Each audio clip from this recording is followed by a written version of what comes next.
Eu queria um auxílio e uma recomendação sua. Hora e meia, a gente se depara com pessoas, com aposentados que são ludibriados, às vezes, por familiares, né, por amigos, assim, acabam contraindo aquele famoso empréstimo consignado, né, que é o empréstimo que é descontado direto da aposentadoria. Qual seria a sua recomendação? Porque mal a pessoa recebe a primeira aposentadoria, já há uma enxurrada de instituições financeiras oferecendo esses empréstimos. Doutora, que cuidados a pessoa deve ter? Bom, o primeiro cuidado seria porque, assim, quando a pessoa se aposenta, muitas vezes o aposentado ele fica sabendo que se aposentou, às vezes até mesmo antes do próprio advogado. Porque ao se aposentar, os bancos já começam, como que dito, uma enxurrada de mensagens, ligações, oferecendo empréstimos, oferecendo valores. E muitas vezes a pessoa não entende exatamente o que está sendo oferecido e ela acaba aceitando. Então, a primeira orientação é para não, se ela não tem interesse nisso, ela evitar essas ligações, o atendimento, essas conversas com as instituições financeiras. E quando ela for ao banco, deixar, se for oferecido, deixar claro que não. Se é alguém muito mais velha, pedir para outra pessoa cuidar, verificar dessa parte documental para a pessoa, justamente para ela não ser ludibriada ou, enfim, não entender direito, acaba contraindo um empréstimo que ela não deseja. Porque se isso for feito, ela vai precisar entrar com uma ação que não é uma ação previdenciária, uma ação civil, para pedindo essa anulação desses empréstimos bancários e uma indenização pelo uso indevido, por não ter solicitado esse tipo de empréstimo. Mas aí vai ter que provar que ela de fato não solicitou o empréstimo para pedir a indenização e o ressarcimento desse valor depositado, desse valor cobrado indevido, em dobro, repetição em dobro que a gente fala. Só que, se essa pessoa pediu, por exemplo, o banco costuma alegar e costuma mostrar foto da pessoa em que ela estava no banco, ter essa documentação para comprovar que ela, de fato, fez esse pedido. Então, ali cabe também uma análise documental. O mais fácil sempre é a pessoa evitar fornecer seus dados para outros familiares, para as outras pessoas, e também não nem se informar, deixar claro que não tem interesse em nenhum tipo de empréstimo. Quer dizer que tem que suportar bravamente ali o assédio, né, das instituições financeiras, né? Infelizmente, sim. Infelizmente, porque, como eu disse, tem casos em que o segurado ele sabe primeiro que eu vou para um advogado, que ele se aposentou.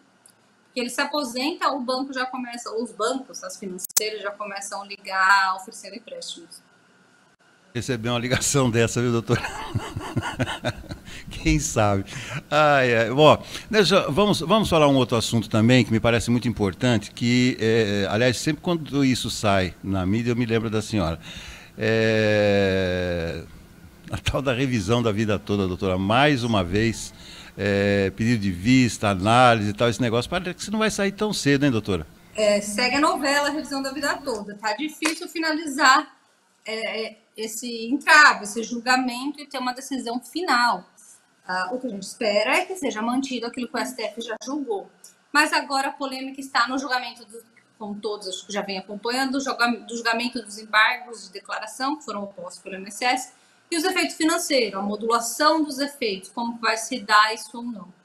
Resumindo como está o placar atual, que me parece que está sendo feita várias articulações para que, de fato, essa revisão não seja implementada.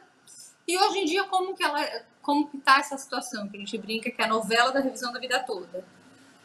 Segue nesse julgamento dos embargos para definir os efeitos, os limites temporais, os efeitos, a modulação dos efeitos do julgamento do STF que julgou procedente.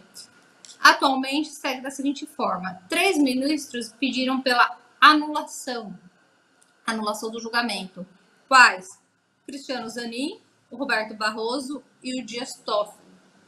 Eles alegam o quê? Eles pedem para que esse julgamento seja anulado e retorne para o STJ, e ali no STJ seja feito uma nova análise, um novo julgamento, com base no quê?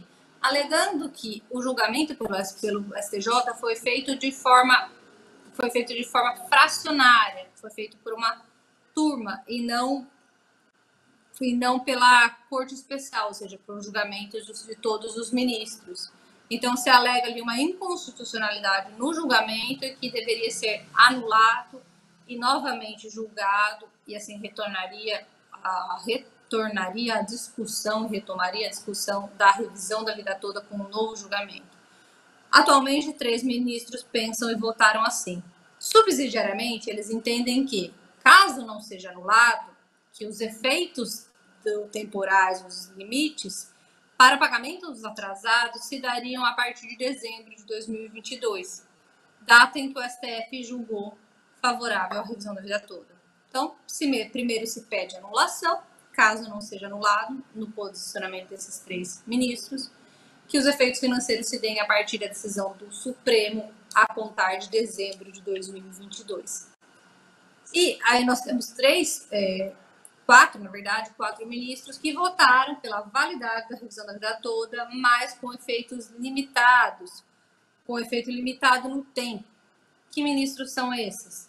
Rosa Weber, Edson Fachin e a Carmen Lúcia entendem que a revisão é válida e eles entendem que deveria ser a partir de 17 de dezembro de 2019, data do julgamento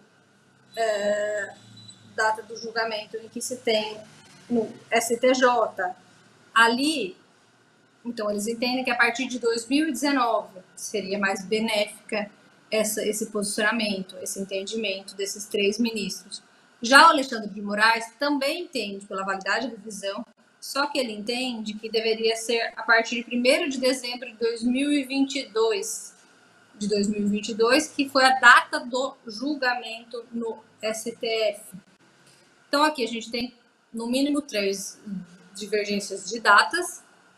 17 de dezembro de 2019, Rosa Weber, Edson Fachin e Carmen Lúcia. O ministro Alexandre de Moraes também entende a partir de dezembro de 2000. Alexandre de Moraes, desculpa, entende a partir de 1º de dezembro de 2022. E além desses 3 ministros que pedem ali a anulação. Então, de fato, a questão ainda faltam 4 votos, ainda não está decidida para saber se vai ser anulado, se vai ser mantida e a partir de qual data. E agora, a última notícia é que o ministro Alexandre de Moraes ele pediu destaque novamente, que já houve lá atrás, agora um novo destaque dentro dos embargos. E isso sai do plenário virtual, que os julgamentos estão sendo feitos de forma virtual e vai para o julgamento do plenário presencial e que se julga novamente o tema da decisão dos efeitos modulatórios dos embargos de declaração. É exatamente aí que eu ia te perguntar, né? Tem sido cada vez mais frequente, né, a modulação feita pelo Supremo Tribunal Federal, né, doutora? Sim, exatamente. Por conta disso que normalmente centrou-se os advogados, enfim, as pessoas entraram com o pedido de revisão da vida toda, tiveram muitas ações, imediatamente após o julgamento no STF favorável. Então, houveram várias ações em que foram propostas. Como que os juízes estão se posicionando? Isso já faz um tempo, desde a propositura das ações, a gente verifica que é um padrão. Os juízes eles suspendem processos, chama sobrestamento do feito. Então, mesmo que se faça o pedido, que tenha uma ação em curso, que já tenha sido dado a entrada, esse processo se encontra-se parado, aguardando o julgamento final do STF, aguardando todo o trâmite final a ser decidido de como vai ficar a situação, para assim os juízes retomarem o processo. Fica como se fosse arquivado o processo. Não é um arquivo, mas vamos dizer assim, como se fosse um arquivo provisório, chama-se sobrestamento do feito, que esse processo fica parado aguardando a decisão. Retomou, teve a decisão final, reativam os processos. Por que se fazem isso? Isso acontece. Normalmente se faz isso em processos em que o STF está decidindo, para não haver decisões conflitantes. o juiz não decide de uma forma e depois o STF decide de outra. Então, os juízes aguardam o resultado final do STF para julgar da forma exata com que o STF definir. Isso está acontecendo na revisão da vida toda, como aconteceu em vários outros processos, não só previdenciários, enfim, todos os processos em que o STF decide. Por exemplo, plano econômico também aconteceu isso. Então, enquanto se definia qual era o índice a ser aplicado, os processos estavam paralisados. Então, por conta disso, a situação atual, os processos judiciais, eles encontram-se sobrestados e segue a decisão final do STF para, de fato, definir como que vai ficar essa situação da revisão da vida toda. Doutora Fernanda, muitíssimo obrigado mais uma vez. Até uma próxima oportunidade. Doutora, ótima semana. Obrigada, eu que agradeço. Ótima semana. Até mais.